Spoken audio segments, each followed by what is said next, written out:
Breaking news చూస్తున్నారు. బెంగళూరులో చిరు వ్యాపారులకు కొత్త కష్టాలు వచ్చాయి. అయితే జీఎస్టీ బిల్ కోట్లలో రావడంతో అక్కడ చిరు వ్యాపారులు కూడా వాళ్ళకు సంబంధించిన యూపీఐ క్యూఆర్ కోడ్ని తీసేసి నో యూపీఐ ఓన్లీ క్యాష్ అనే బోర్డుతో కూడా కంప్లీట్గా చిరు వ్యాపారులు అక్కడ బిజినెస్ చేసినటువంటి పరిస్థితి కనిపిస్తుంది. అయితే రీసెంట్గా కూరగాయలు అమ్ముకునే ఒక వ్యక్తికి ఏకంగా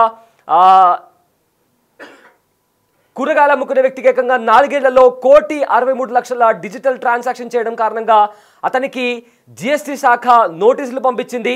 సో దీంతో యూపీఐ పేమెంట్లు కాకుండా ఓన్లీ క్యాష్ రూపంలో డబ్బులు చెల్లించాలంటూ కూడా చాలామంది బెంగళూరులో ఉన్న తమకు సంబంధించిన క్యూఆర్ కోడ్లు తీసేసి ఓన్లీ క్యాష్ పేమెంట్ అనే బోర్డులు కూడా పెడుతున్నారు.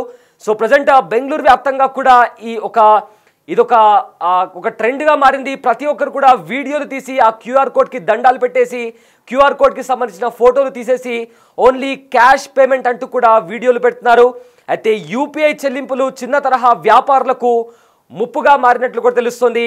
వస్తువులు అదేవిధంగా ఏమైనా కొనాలన్నా కూడా దీనికి సంబంధించి జిఎస్టీ పరిధిలోకి రాని వ్యాపారులను సైతం బెంబేలెత్తిస్తున్నాయి. అయితే కర్ణాటకలోని హవేరికి చెందిన శంకర్ గౌడ చిన్న కూరగాయల దుకాణం నడుపుతున్నాడు.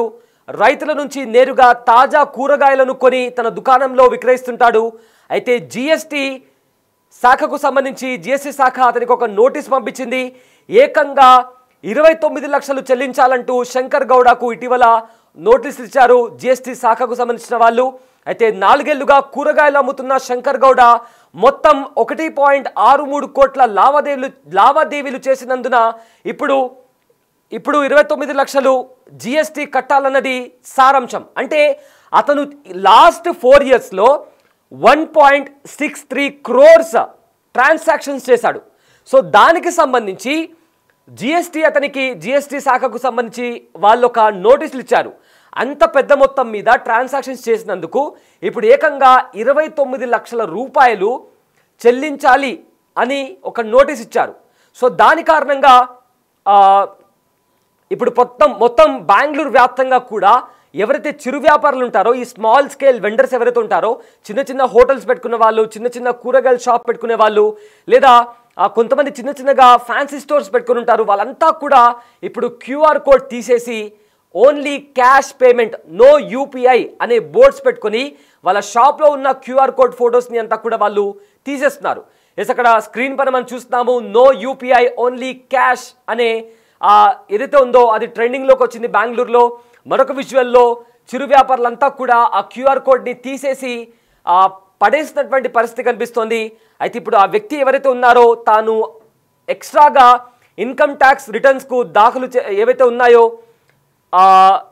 దానికి సంబంధించి కూడా అతను 29 లక్షలు జిఎస్టీ చెల్లించడం ఏంటి అంటూ కూడా అతను ప్రశ్నిస్తున్నాడు.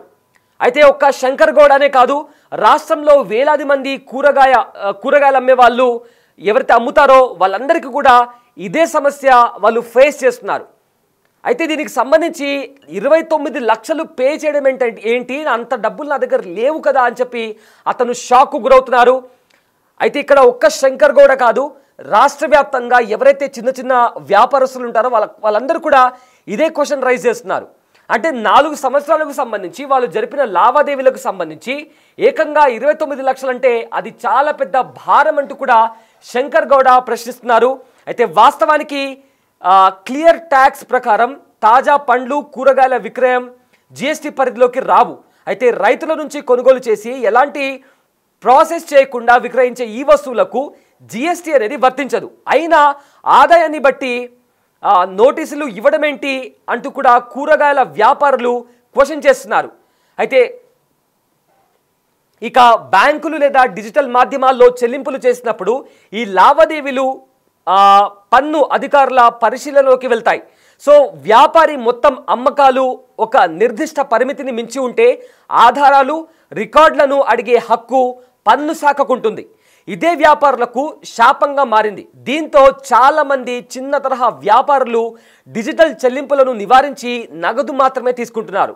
అయితే వ్యాపారులు నగదుకు మారుతున్న విషయం తమకు తెలిసిందని యూపీఐ లేదా నగదు ఏదైనా సరే వచ్చిన మొత్తానికి పన్ను వర్తిస్తుందని జూలై 17న కర్ణాటక జిఎస్టీ విభాగం హెచ్చరించింది. అయితే 40 లక్షల కంటే ఎక్కువగా యూపీఐ టర్నోవర్ ఉన్న 11,000 వ్యాపారులకు నోటీసులు అందజేసింది జిఎస్టీ శాఖ. అయితే నోటీసులను ఉపసంహరించుకోవాలని ఇప్పటికే వర్తక సంఘాలు డిమాండ్ చేస్తున్నాయి. జిఎస్టీ నోటీసులను దీనికి సంబంధించి కూడా ఇప్పటికే వాటికి అగెయిన్స్ట్గా కర్ణాటక అంతటా కూడా టీ స్టాళ్ళు, బేకరీలతో సహా మొత్తం చిన్న వ్యాపారులను జూలై 25న రాష్ట్ర వ్యాప్తంగా బంద్ చేస్తామని కూడా హెచ్చరించాయి. అయితే యూపీఐ డేటాను యాక్సెస్ చేయడం చట్టబద్ధతను వారు ప్రశ్నిస్తున్నారు.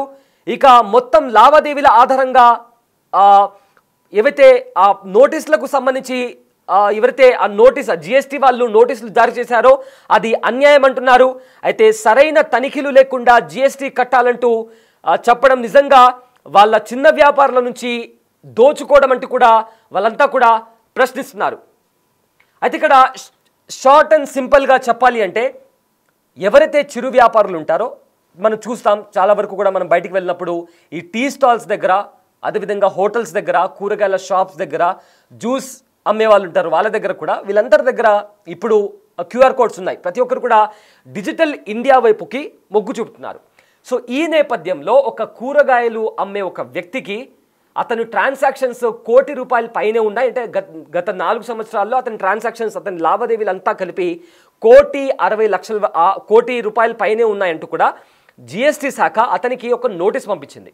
ఆ నోటీస్లో ఈ వ్యక్తి ఏకంగా ₹29 లక్షల పన్ను రూపంలో చెల్లించాలి అంటూ కూడా ఒక నోటీస్ జారీ చేసింది. అయితే ఈ వ్యక్తి ఇంత పెద్ద మొత్తంలో లావాదేవీలు అనేవి జరుగుతున్నప్పుడు నా దగ్గర డేటా అనేది ఉండదు కదా, నేను ఎలా చెల్లిస్తాను, అది ఖచ్చితంగా నన్ను దోచుకోవడమే అంటూ కూడా ఏవైతే నోటీస్ జారీ చేశారో వాటిని వెనక్కు తీసుకోవాలంటూ కూడా ఇతనితో పాటు ఏకంగా చాలామంది ఏకంగా 11,000 మందికి జిఎస్టీ శాఖ నోటీసులు ఇచ్చిన తర్వాత ఆ చిరు వ్యాపారులంతా కలిసి ఈ నెల జూలై 25న బేకరీ వాళ్ళు, కూరగాయలు అమ్మే వాళ్ళు, హోటల్స్ వాళ్ళు, చిరు వ్యాపారులు అంతా కలిసి జూలై 25న బంద్కు పిలుపునిచ్చారు. ఎందుకంటే ఈ రకంగా తమ అకౌంట్స్ని వాళ్ళు పరిశీలించి, అంటే వాళ్ళ ప్రైవసీని ఆటంకం కలిగించారు, అదే రకంగా మా నుంచి చిరు వ్యాపారుల నుంచి దోచుకునే ప్రయత్నం జరుగుతుంది అంటూ కూడా ఇదంతా అన్యాయం, వెంటనే ఈ నోటీసులను వెనక్కి తీసుకోవాలంటూ కూడా వాళ్ళు బంద్కు పిలుపునిచ్చారు.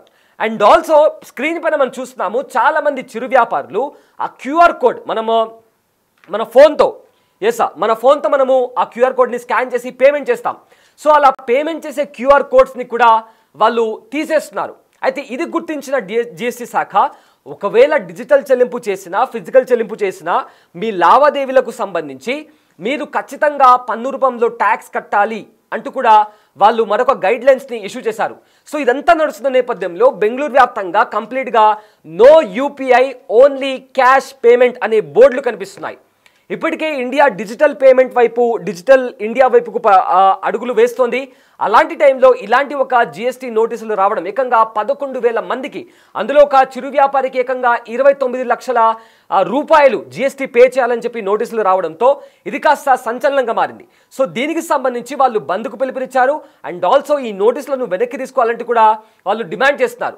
సో రాబోయే రోజుల్లో ఈ అంశం ఎలా వెళ్తుంది, ఎందుకంటే ఖచ్చితంగా ప్రతి దగ్గర మీరు ఈవెన్ అక్కడ మనం రోడ్లపైన ఈ సోడా బండిలు ఉంటాయి కదా, నిమ్మకాయ సోడా అమ్ముతుంటారు, వాళ్ళ దగ్గర కూడా మనకు క్యూఆర్ కోడ్ ఉంటుంది.